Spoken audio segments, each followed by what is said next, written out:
नमस्कार साथियों, स्वागत है आप सभी का AIIMS nursing with Amit YouTube channel पे। तो साथियों, आज हम बात करने वाले हैं बिहार नर्सिंग ट्यूटर की जो बहाली आई है, ठीक है। तो उसके बारे में सारी चीज़ आज बात करेंगे। उसका फॉर्म फिलअप जो है उसका पूरा डिटेल्स प्रोसेस देखेंगे। आपको कहाँ पे क्या भरना है, कैसे भरना है, कौन से साइट पे आपको जाके फॉर्म भरना है, ये सारी चीज़ हम बात करने वाले हैं। और एक भी डाउट आपको यहाँ पे नहीं रहने वाला है, ठीक है। तो आप जल्दी से वीडियो देख लीजिएगा और वीडियो देखने के बाद ही आप अपन जो है वो फॉर्म भरिएगा, ताकि कोई गलती ना हो। और इसमें मैं आपको लाइव प्रूफ दिखाऊंगा इसमें कि क्या बीएससी नर्सिंग को और पोस्ट बीएससी नर्सिंग को आपको एक्सपीरियंस की ज़रूरत है या फिर नहीं है, ठीक है। आप लाइव प्रूफ देखेंगे, क्योंकि काफ़ी सारे लोगों को डाउट है कि इसमें एक्सपीरियंस मांग रहा है कि नहीं मांग रहा है। बहुत सारे लोग बोल रहे हैं कि मांग रहा है, बहुत सारे लोग बोल रहे हैं नहीं मांग रहा है, ठीक है।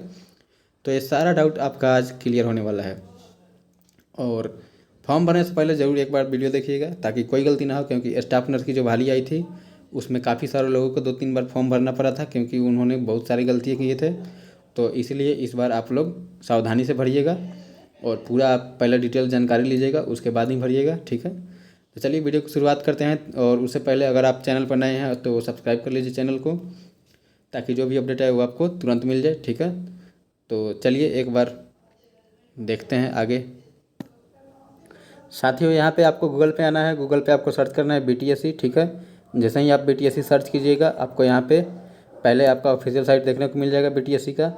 जैसे ही आप इस पर क्लिक कीजिएगा, आपका जो होम पेज है वो बीटीएससी का वो आपका यहाँ पे खुल के आ जाएगा, ठीक है। फिर इसके बाद आपको जाना है रिक्रूटमेंट वाले ऑप्शन पे। जो भी यहाँ पे रिक्रूटमेंट आती है वो आपको यहाँ पे दिख जाएगा। देखिए यहाँ पे आपको दिख गया ये आपका यहाँ पे है जो नर्सिंग ट्यूटर की जो बहाली आई है, ठीक है, वो आपको यहाँ पे दिखेगा।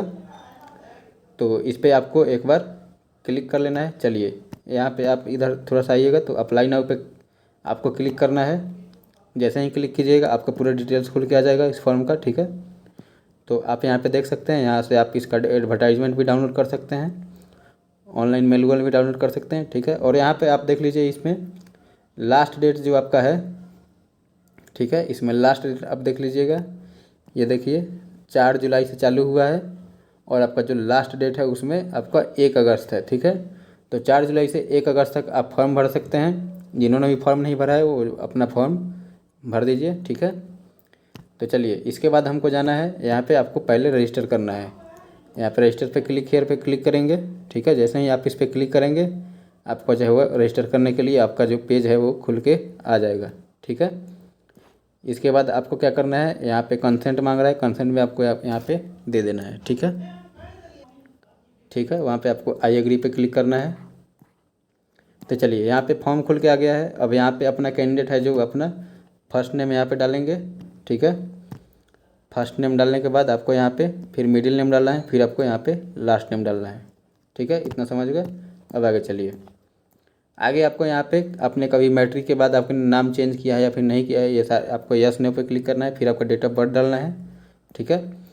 फिर आपका जो है यहाँ पे जेंडर डालना है। फिर आपका यहाँ पे मोबाइल नंबर डालना है। मोबाइल नंबर साथियों बिल्कुल सही सही भरिएगा, क्योंकि उस पर आपका एसएमएस आएगा, ओटीपी आएगा। और ईमेल आईडी पे भी आपका ओटीपी आएगा। ईमेल आईडी यहाँ पे भरेंगे आप, ठीक है। इसके बाद आप जो ईमेल आईडी पे यहाँ पे जनरेट ओटीपी पे क्लिक करेंगे। जैसे क्लिक करेंगे आपको कैप्चा कोड डालने को आएगा। और कैप्चा कोड डालने के बाद आपका जो है मोबाइल पे और ईमेल पे मैसेज आएगा अलग अलग। फिर आपको डालकर उसको वेरीफाई करना है। फिर वेरीफाई करने के बाद यहाँ पे आई एग्री पे क्लिक करेंगे। फिर यहाँ पे कैप्चा कोड डालेंगे और फिर आपको यहाँ पे वेरीफाई करेंगे। उसके बाद आप सबमिट कर देंगे। उसके बाद आपका जो है वो ईमेल आईडी पे जो है आपका और मोबाइल नंबर पे आपका आईडी पासवर्ड चला जाएगा। फिर आप उसको डालकर फिर लॉगिन कर लेंगे। फिर लॉगिन करने के बाद आप यहाँ पे फॉर्म भरने का, ठीक है। तो चलिए मैं एक बार लॉगिन कर लेता हूँ। मैंने रजिस्ट्रेशन ऑलरेडी कर रखा है। तो लॉगिन पे यहाँ पे क्लिक करेंगे, ठीक है। तो मेरे पास जो मेरा आईडी पासवर्ड है उसको मैं डालकर यहाँ पे लॉगिन करूँगा। तो चलिए एक बार मैं लॉगिन कर लेता हूँ यहाँ पे। अब साथियों देखिए यहाँ पे मैंने लॉगिन कर लिया है, ठीक है। अब लॉगिन करने के बाद आपको यहाँ पे गो टू एप्लीकेशन पे जाना है, ठीक है। यहाँ पे आप जैसे क्लिक कीजिएगा, आपका जो है एप्लीकेशन फॉर्म खुल के आ जाएगा, ठीक है। अब इसके बाद आपका जो है एप्लीकेशन फॉर्म यहाँ पे आपको भरना है। तो सबसे पहले इसमें आपका आएगा जो है पर्सनल डिटेल्स आएगा भरने के लिए, ठीक है। ये देखिए यहाँ पे आपका पर्सनल डिटेल्स भरना है पहले, जिसमें आपका नाम वाम पहले से भरा रहेगा क्योंकि आपने रजिस्ट्रेशन किया था उसमें भरा था।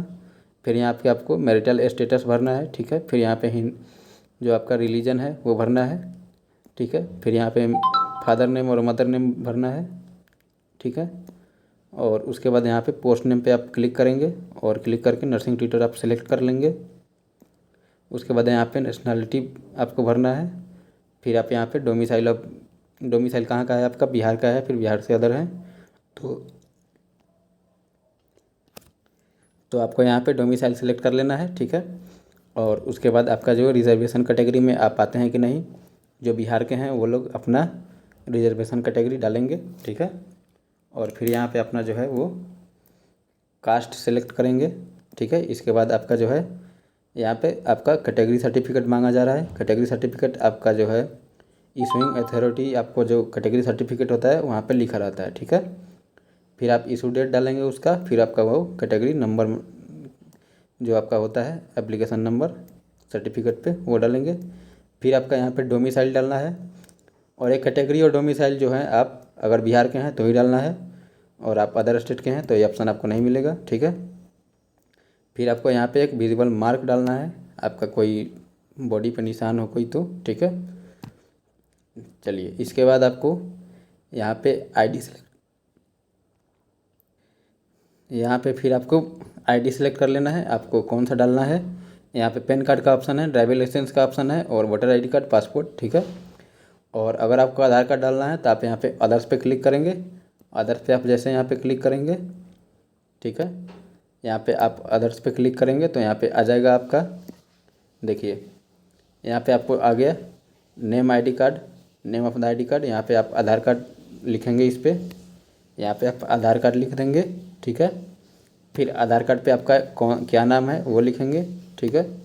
फिर आपको यहाँ पे उसका आधार कार्ड का नंबर यहाँ पे लिखना है, यहाँ पे आप नंबर लिखेंगे, ठीक है। चलिए इसके बाद आपका जो है वो सेव एंड नेक्स्ट पे क्लिक करना है, ठीक है। तो चलिए एक बार क्लिक कर लेते हैं। चलिए यहाँ पे मैंने सेव एंड नेक्स्ट पे क्लिक कर लिया है, ठीक है। फिर अगले जो स्टेप है उस पर आ गए हैं एडिशनल डिटेल्स पे, ठीक है। फिर यहाँ पे आपको यस नो पे क्लिक करना है, PWD है तो यस, नहीं है तो नो, ठीक है। फिर आप फ्रीडम फाइटर डिपेंडेंट हैं तो ठीक है, यस पे करेंगे, नहीं है तो नहीं, ठीक है। और फिर यहाँ पे आपको यहाँ पे लिखा गया है आपको जो है बिहार सरकार के अंतर्गत आपने कोई सरकारी जॉब करते हैं या फिर नहीं किए करते हैं, ठीक है। और 3 साल कंप्लीट हो गए हैं या फिर नहीं हुए हैं। अगर 3 साल कंप्लीट हुए हैं तभी आप यस करेंगे, और 3 साल कंप्लीट नहीं हुए हैं और आप बिहार गवर्नमेंट के अंदर कोई जॉब कर रहे हैं तो आप नो पर क्लिक करेंगे, ठीक है। चलिए इसके बाद आपका जो है यहाँ पे कोई कॉन्ट्रैक्ट बेसिस पे आप बिहार में कोई आप अगर जॉब कर रहे हैं तो उसमें ये डालना है आपको, ठीक है। तो और यहाँ पे जो मांगा गया है वो एक्सपीरियंस के लिए मांगा गया है आपका, ठीक है। यहाँ पे आप जो क्वालिफिकेशन वाला एक्सपीरियंस नहीं है, ये आपका मार्क्स वाला है, क्योंकि इसमें जो एग्ज़ाम होगा वो 75 नंबर का आपका CBT होगा और 25 नंबर का एक्सपीरियंस बेसिस पे मिलेगा। तो इसमें जो पूछा गया है आपका वो एक्सपीरियंस के लिए पूछा गया है, मार्क्स देने के लिए, ना कि आपके क्वालिफिकेशन के लिए, ठीक है। क्वालिफिकेशंस के लिए आगे आएगा, अभी मैं आपको दिखाऊंगा। चलिए इसके बाद आपको सेव एंड नेक्स्ट पे क्लिक कर लेना है, ठीक है। फिर जैसे इस पर क्लिक करेंगे सक्सेसफुली सेव हो गया। इसके बाद आपका जो है कम्युनिकेशन डिटेल्स पे आ जाएगा, यानी आपका जो एड्रेस वगैरह है वो आप यहाँ पे डालेंगे, फुल एड्रेस, ठीक है। फिर स्टेट डालेंगे, फिर डिस्ट्रिक्ट डालेंगे या पिन कोड डालेंगे, ठीक है। फिर यहाँ पे आपका जो रिस्पोंडेंट एड्रेस है वो सेम है या फिर अलग अलग है वो डालेंगे, ठीक है। फिर इसके बाद सेव एंड नेक्स्ट पे क्लिक करेंगे। साथ ही जो इन्फॉर्मेशन मुझे आपको बताना चाहिए मैं उसको अच्छे से बताऊंगा, बाकी जो आपका है वो पर्सनल डिटेल्स वो तो आप खुद से भी भर सकते हैं, तो वीडियो काफ़ी लंबा हो जाएगा, इसलिए मैं आपका ज़्यादा समय नहीं ले रहा हूँ, ठीक है। चलिए यहाँ पे आपको है कि आपने किस वर्ष में अपने जो क्वालिफिकेशन है वो लिया था, आपने BSc नर्सिंग या पोस्ट BSc या MSc अपने कौन से वर्ष में पास किया है वो वहाँ पे भरना है आपको, ठीक है। इसके बाद आपका जो है मैट्रिक का डिटेल्स देना है इसमें, ठीक है, कौन से बोर्ड से आपने पढ़ा है। इसके बाद आपके स्कूल का नाम, फिर आपको सर्टिफिकेट नंबर, यहाँ पे देखिए आपको सर्टिफिकेट नंबर देना है, ठीक है। तो सर्टिफिकेट नंबर आपका जो सर्टिफिकेट मिला होगा मैट्रिक में, उसका जो कोना होता है ऊपर कोने में आपका जो है सीरियल नंबर दिया रहता है, सीरियल नंबर ही आपका जो है सर्टिफिकेट नंबर होता है, तो आप वो डाल दीजिएगा।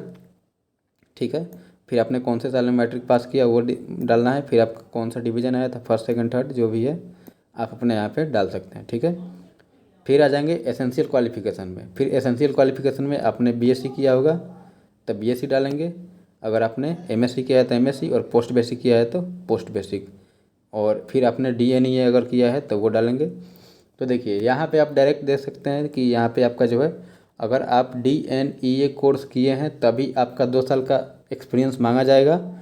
अगर आपने बीएससी नर्सिंग, एमएससी नर्सिंग या फिर पोस्ट बेसिक बीएससी नर्सिंग आपने किया है तो आपके लिए यहाँ पे कोई एक्सपीरियंस की ज़रूरत नहीं है। यहाँ पे आप देख सकते हैं लाइव प्रूफ मैं दिखा रहा हूँ आपको, यहाँ पे कोई एक्सपीरियंस की ज़रूरत नहीं है आपको। ठीक है, चलिए एक बार मैं यहाँ पे आपको क्लिक करके भी दिखा देता हूँ। ठीक है, तो देखिए यहाँ पे मैंने बीएससी नर्सिंग यहाँ पे सेलेक्ट किया, बीएससी नर्सिंग यहाँ पे सेलेक्ट किया, तो आपको यहाँ पे नीचे आपको कहीं भी एक्सपीरियंस का डिटेल्स लिखने को भरने को नहीं आएगा। देखिए यहाँ पे आपको कोई भी एक्सपीरियंस डिटेल्स भरने को नहीं आया। ठीक है, और जैसे ही मैं यहाँ पे क्लिक करूँगा डीएनईए वाला कोर्स पे तो आपको यहाँ पे तुरंत डिटेल्स भरने को ऑप्शन मिल जाएगा।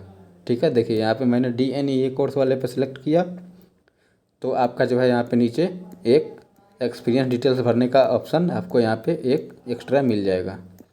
ठीक है, देखिए यहाँ पे ऑप्शन आ गया आपका, यहाँ पे डिटेल्स ऑफ प्रोफेशनल एक्सपीरियंस, तो ये डिटेल्स आपको भरना पड़ेगा अगर आपने डीएनईए किया है तो।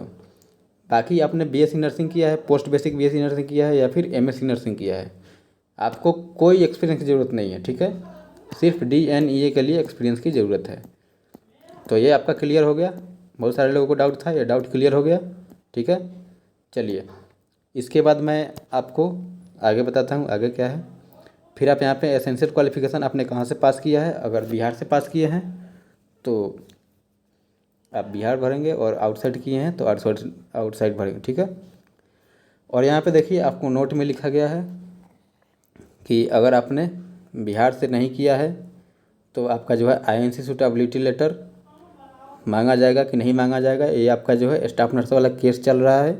ठीक है, उसी केस से ये भी प्रभावित होगा, उसी केस में जो भी निर्णय होगा वही निर्णय इसमें भी लागू होगा। ठीक है, इसलिए अभी अदर स्टेट वाले भी भर सकते हैं फॉर्म, जिनका बीएनआरसी रजिस्ट्रेशन नहीं भी है वो भी भर सकते हैं। ठीक है, और जिनका कॉलेज आईएनसी से सूटेबल नहीं है वो भी भर सकते हैं। ठीक है, और जिनका कॉलेज आईएनसी सूटेबल है लेकिन उनके पास आईएनसी सूटेबिलिटी लेटर नहीं है वो भी फॉर्म को भर सकते हैं, कोई दिक्कत नहीं है अभी। ठीक है, बाकी जो केस का निर्णय आएगा, अंतिम फैसला आएगा कोर्ट का, उसके हिसाब से आपका जो है सिलेक्शन होगा और आपका ज्वाइनिंग होगा। ठीक है, तो चलिए यहाँ तक हो गया। फिर आपका यहाँ पे डिटेल्स भरना है, जैसे आपका कॉलेज का नाम भरना है, आपकी यूनिवर्सिटी का नाम भरना है, फिर आपका कितना मार्क्स आया था। ठीक है, टोटल मार्क्स कितना होता है। ठीक है, ईयर ऑफ पासिंग आपको डालना है, फिर सर्टिफिकेट नंबर यहाँ पे आपको डालना है। ठीक है, सर्टिफिकेट नंबर मैंने ऐसे ही डाल दिया है, तो सर्टिफिकेट नंबर आपको यहाँ पे डालना है। जो मैंने बताया था कि आपका जो सर्टिफिकेट मिलता है उसमें आपका एक सीरियल नंबर होता है कोने में, तो सीरियल नंबर ही आपका जो है वो सर्टिफिकेट नंबर होता है, तो आप वो डालिएगा यहाँ पे। ठीक है, फिर आपका डिवीज़न फर्स्ट सेकंड को जो भी आया था, फिर आपका यहाँ पे है बीएनआरसी का डिटेल्स भरने के लिए। यहाँ पे आपको पूछा जा रहा है कि क्या आप बीएनआरसी से रजिस्टर हैं या फिर नहीं हैं। अगर आप यहाँ पे नो करेंगे तो आपका ये जो है ये सारा ऑप्शन आपका जो है ये गायब हो जाएगा। ठीक है, और अगर आप यस करते हैं तो आपको यह सारे ऑप्शन जो है वो आपको यहाँ पे फिल करने पड़ेंगे। ठीक है, तो आपके पास नहीं भी है तो आप नो करेंगे, आपके पास यस है तो आप यस करेंगे, यहाँ पे अपना डिटेल्स भरेंगे, बीएनआरसी का रजिस्ट्रेशन नंबर, फिर यहाँ पे कब इशू हुआ था। ठीक है, और उसके बाद फिर आप सेव एंड नेक्स्ट पे क्लिक करेंगे। जैसे ही आप इस पर क्लिक करेंगे आपका जो है डॉक्यूमेंट्स अपलोड करने का ऑप्शन आ जाएगा। ठीक है, जिसमें आपका सबसे पहले है पासपोर्ट साइज फ़ोटो आपको अपलोड करना है। ठीक है, इसके बाद आपको सिग्नेचर अपलोड करना है। ठीक है, और इसके बाद आपका जो है लेफ़्ट थंब का आपको अपलोड करना है फ़ोटो। ठीक है, इसके बाद आपका जो है आईडी कार्ड जो भी आपने वहाँ पे डाला है, या तो वोटर आईडी कार्ड अगर आपने डाला है तो वोटर आईडी कार्ड अपलोड करेंगे, अगर आपने आधार कार्ड डाला है तो यहाँ पे आप आधार कार्ड अपलोड करेंगे। ठीक है, चलिए इसके बाद आपका 10th का सर्टिफिकेट आपको यहाँ पे डालना है। 10th का सर्टिफिकेट आप यहाँ पे डालेंगे, ठीक है। अच्छा, फिर इसके बाद आप यहाँ पे अपना जो है बिहार नर्सिंग काउंसिल से जो आपका रजिस्ट्रेशन मिला हुआ है या फिर आपके पास अदर राज्य के हैं, तो जो भी आपके पास रजिस्ट्रेशन है वो यहाँ पे आप डालेंगे, ठीक है। और इसके बाद आपको अपलोड योर स्टेट डोमिसाइल, अगर आप बिहार के हैं तो आपको डोमिसाइल डालना है और कैटेगरी सर्टिफिकेट भी डालना है। और अगर आपके पास INC सूटेबिलिटी लेटर है तो आप यहाँ पे डाल सकते हैं, अगर नहीं है तो कोई दिक्कत नहीं, आप इसको खाली छोड़ सकते हैं, नो प्रॉब्लम, ठीक है। क्योंकि यहाँ पे देखिए कोई स्टार मार्क्स नहीं है, बाकी सारे पे आपको यहाँ पे स्टार मार्क्स दिख जाएंगे और इसमें स्टार मार्क्स नहीं है, ठीक है। तो इसलिए आप भर भी सकते हैं या फिर छोड़ भी सकते हैं, कोई दिक्कत नहीं होने वाला है। इसके बाद आपको यहाँ पे BSc नर्सिंग का जो है वो सर्टिफिकेट आपको यहाँ पे अपलोड करना है, यानी जो डिग्री होता है वो आपको यहाँ पे अपलोड करना है, ठीक है। फिर इसके बाद आपका जो है BSc नर्सिंग का मार्कशीट डालना है, सारे ईयर का मार्कशीट आप एक PDF बनाकर यहाँ पे डाल सकते हैं, ठीक है। चलिए, इसके बाद आपको क्या करना है, इसके बाद आपको पेमेंट करना है। इसके बाद आप पेमेंट पे क्लिक करेंगे, यहाँ पे टिक मारकर, ठीक है। फिर यहाँ पे एक बार प्रीव्यू करके यहाँ पे आप देख सकते हैं, देखने के बाद ही आप पेमेंट करें, ठीक है। क्योंकि प्रीव्यू में आपको दिख जाएगा, अगर कोई भी गलती है तो आप उसे सुधार सकते हैं। फॉर्म भरने के बाद आपको कोई सुधारने का मौका नहीं दिया जाएगा, इसलिए आप सही से एक बार देख लेंगे लास्ट में, उसके बाद ही आप पेमेंट करेंगे, ठीक है। तो पेमेंट करने के बाद आपका जो है रिसिप्ट आपको मिल जाएगा, ठीक है। तो लगभग मैंने साथियों इसमें सारी चीज़ें मैंने आपको बताया जो आपको जाननी ज़रूरी थी फॉर्म भरने से पहले। तो आप एक बार वीडियो ज़रूर देखिएगा फॉर्म भरने से पहले, ताकि आपको सारी चीज़ें पता चल जाए, कैसे भरना है, क्या डालना है, कहाँ पे, ठीक है। ये सारी चीज़ नॉलेज होना बहुत ज़रूरी है। तो ठीक है साथियों, अगर आपको इसमें कोई भी प्रॉब्लम हो, फॉर्म भरने में कोई भी दिक्कत हो, तो आप यहाँ पे कमेंट बॉक्स में कमेंट कर सकते हैं, आपको रिप्लाई ज़रूर मिलेगा, ठीक है। और कोशिश करेंगे कि आपका जो प्रॉब्लम है वो सॉल्व हो जाए, ठीक है। तो चलिए, आज के लिए इतना ही, फिर मिलते हैं नए वीडियो में नए इन्फॉर्मेशन के साथ। तब तक के लिए धन्यवाद, और चैनल को ज़रूर सब्सक्राइब करके जाइएगा, ठीक है।